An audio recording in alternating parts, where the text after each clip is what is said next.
15 വർഷക്കാലമായി മരക്കാപ്പ് കടപ്പുറം സിയാറത്തിങ്കര കാഞ്ഞങ്ങാട് നീലേശ്വരം പ്രദേശത്ത് നിരവധി വിവാഹ ചികിത്സ പാർപ്പിട ധനസഹായവുമായി കാരുണ്യ പ്രവർത്തനങ്ങൾക്ക് നേതൃത്വം നൽകിയ അൽ ഹിദായ ചാരിറ്റബിൾ ട്രസ്റ്റിന്റെ മരക്കാപ്പ് സിയാറത്തിങ്കര പരിധിയിൽ കുടിവെള്ളക്ഷാമം നേരിടുന്നവർക്ക് വാട്ടർ ടാങ്ക് അടക്കം വീടുകളിലേക്ക് കുടിവെള്ളം എത്തിച്ച് മാതൃകയാവുകയാണ് അൽ ഹിദായ സിയാറത്തിങ്കര.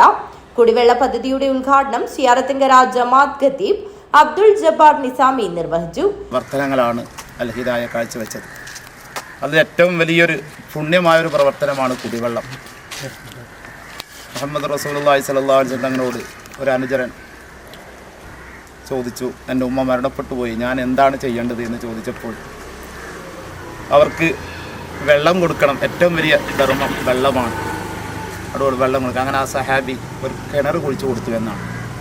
അതുകൊണ്ട് ഒരുപാട് കാരുണ്യ പ്രവർത്തനങ്ങൾ എല്ലാം പ്രധാനപ്പെട്ടതും പുണ്യകരമാണ്. അത് ഏറ്റവും വലിയ പ്രധാനപ്പെട്ടത് ഇതാണ് കുടിവെള്ളം കൊടുക്കുക.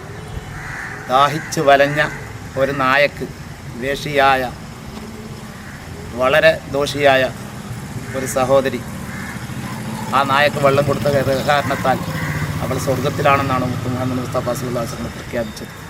അതുപോലെ രാത്രി മുഴുവനും പ്രാർത്ഥനയിലും പകൽ മുഴുവനും നോമ്പ് നോക്കുകയും ചെയ്ത ഒരു സഹോദരി, അവൾ പൂച്ചക്ക് ഭക്ഷണം കൊടുക്കാതെ ഒരു റൂമിൽ അടച്ചപ്പോൾ അവൾ നരകത്തിലാണെന്നാണ് മുത്തുനബി പറഞ്ഞത്. അതുകൊണ്ട് കാരുണ്യ പ്രവർത്തനത്തിനും വെള്ളം കൊടുക്കലും വലിയ പ്രാധാന്യം കൽപ്പിച്ചൊരു മതമാണ്. അതുകൊണ്ട് തന്നെ അൽ ഹിദായയുടെ ഈ പ്രവർത്തനം ശ്ലാഘനീയമാണ്. ഹിദായ പ്രസിഡന്റ് കലാം CH അധ്യക്ഷത വഹിച്ചു.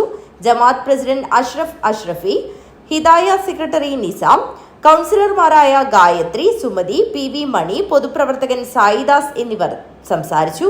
PN ഷാനിദ് സ്വാഗതവും അഫ്സൽ CH നന്ദിയും പറഞ്ഞു. News bureau, Kanhangad.